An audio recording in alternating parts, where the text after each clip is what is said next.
Good afternoon, everybody, and welcome to Nomad, the World is My Beat. I'm journalist Liza Foreman, and I'm taking you around the world with me in my suitcase.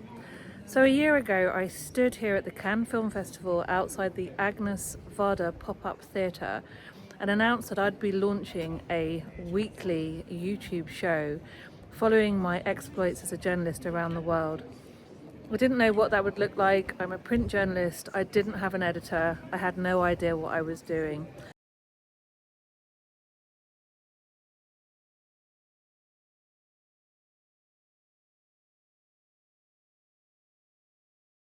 For this year's festival edition, what I'm doing is taking you beyond the festival walls. Yeah, so this is the festival terrace, empty because everyone's on the red carpet. I'm speaking to you from the Terrace de Festival at the Cannes Film Festival. It's a special terrace where the film teams gather before hitting the red carpet and important people hang out. And I'm here because I've got friends in high places. But what we're doing today is not just twittering on about Cannes, but I'm doing a kind of how-to at the festival. Now, I'm a journalist. I've covered the festival for 25 years.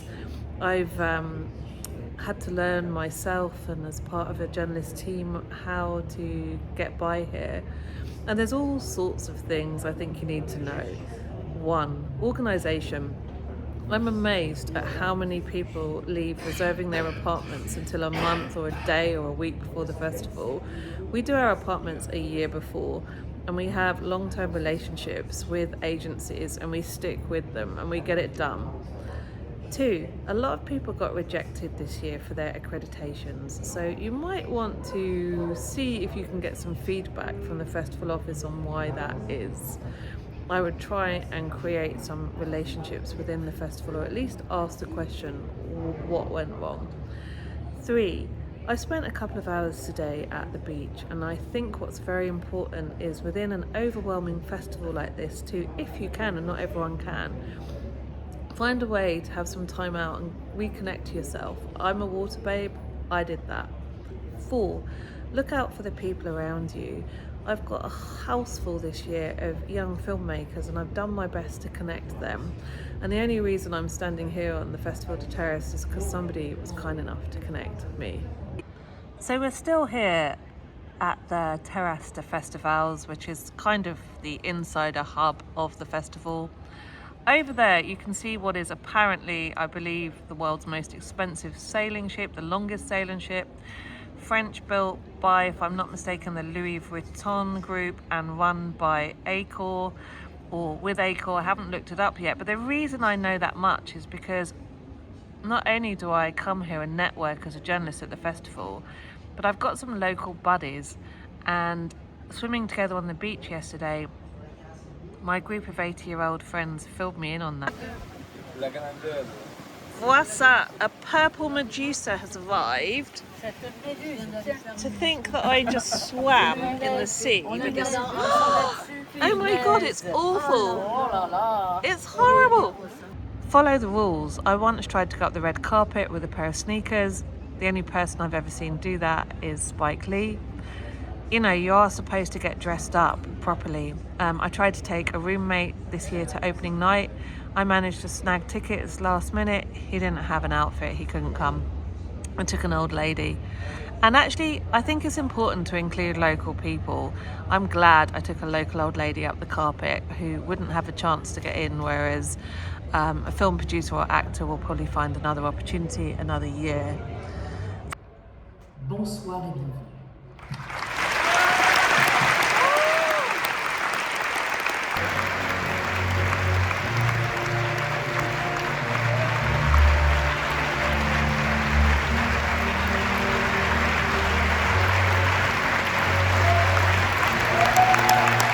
More how-to can find out which entrance your mates are waiting at with tickets for you and get there in time. I had somebody just arrived too late to get into opening night this year, and I was standing right here, but she didn't have a telephone connection and she couldn't find me.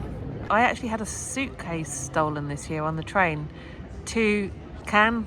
I arrived here with none of my gear. I had to replace everything.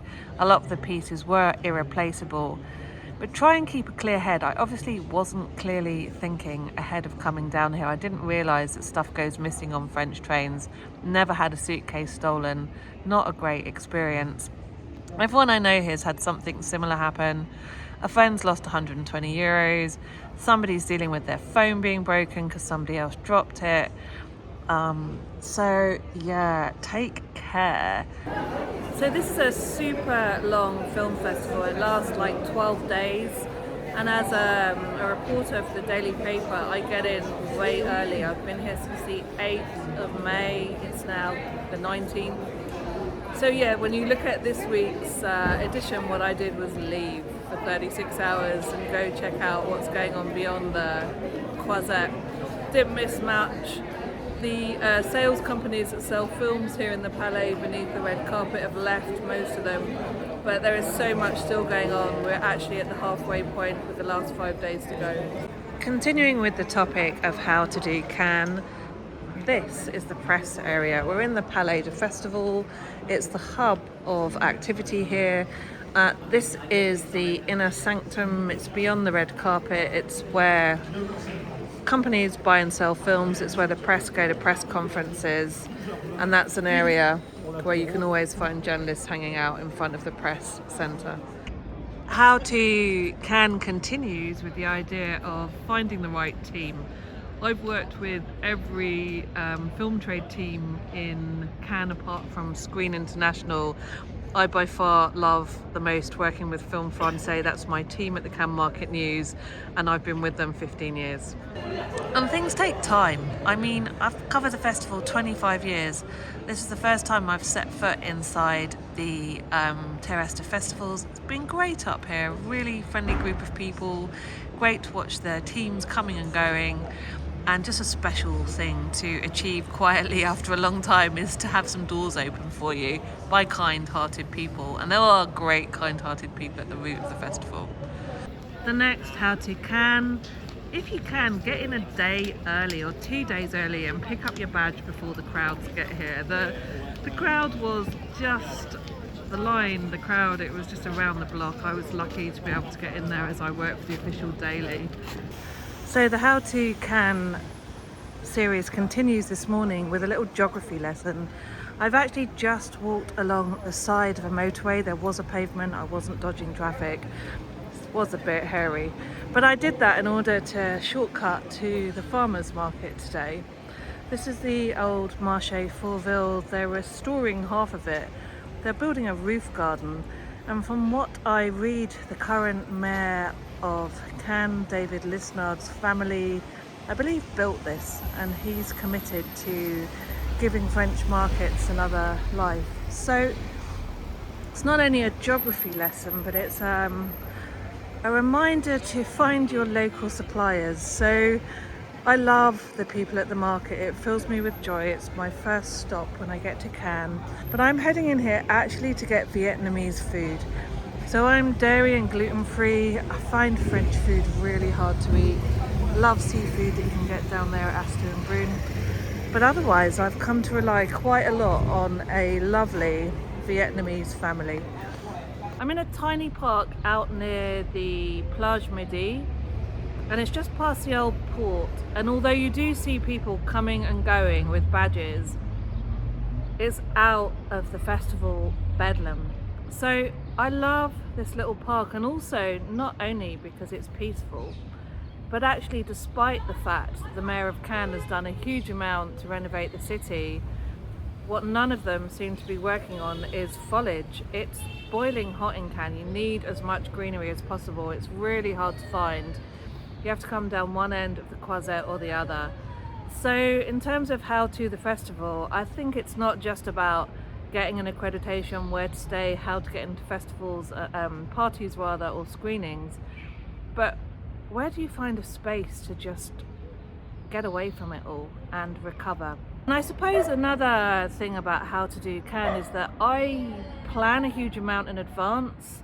I do a lot of work in advance, and I've planned a full onward trip from here while I'm here, and that's given me a few hours to just enjoy. So that's what I'm about to do. I definitely think that's part of Cannes. I know a lot of people just buzz in and buzz out, but think about how you inhabit your world, and if your world includes lots of events, take the time to enjoy nature and the spaces provided around those events. So I'm now walking over to my favourite beach, my mermaid rock at Plage de Midi. I don't want to spend 3 hours here like I did yesterday, although it did work for me because after that I had my best afternoon at the festival, and apparently what happened next led to one episode of this show going to the head of the festival in Cannes, because it's about one of my favourite people, the singer Naiba, who's the head of my gospel choir and who works for the festival.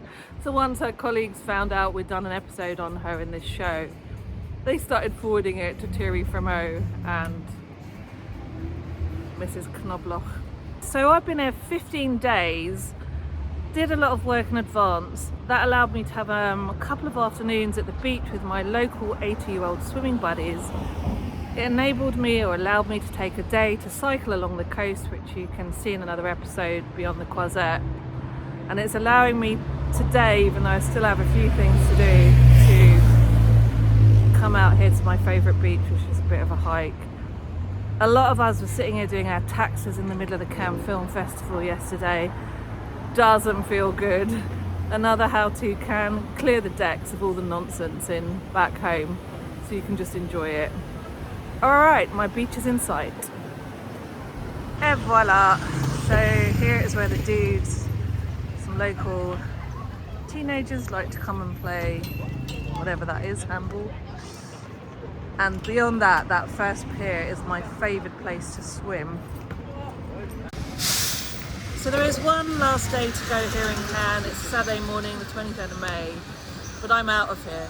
In fact, the last day of Cannes is one of my favourite days. You can watch all of the films on repeat, and you can also go to the final jury press conferences and see what the winners have to say. I love that part of it, but my deal with my accommodation this year means that I'm out of here. I'm going to Switzerland. So it's my last morning in Cannes, and I'd just like to give a final note on the idea of how to do Cannes. Most importantly, just show up and be yourself. We're on the Cinéma de la Plage. It's the public screening space. There's the Women in Motion programme celebrating women at the festival. But the real unfortunate part of Cannes is the huge prostitution racket that happens here, and the fact that it's a major centre for escorts. And unfortunately, what you find, especially when you go to a public beach, is you find a bunch of women that are playing into those ideals of being some sort of I'm sexy, I'm perfect, I'm an escort thing. But don't let it put you off. You don't have to be a bimbo. You don't have to not have a brain to succeed in the film industry. Just show up, be yourself, and have a good time.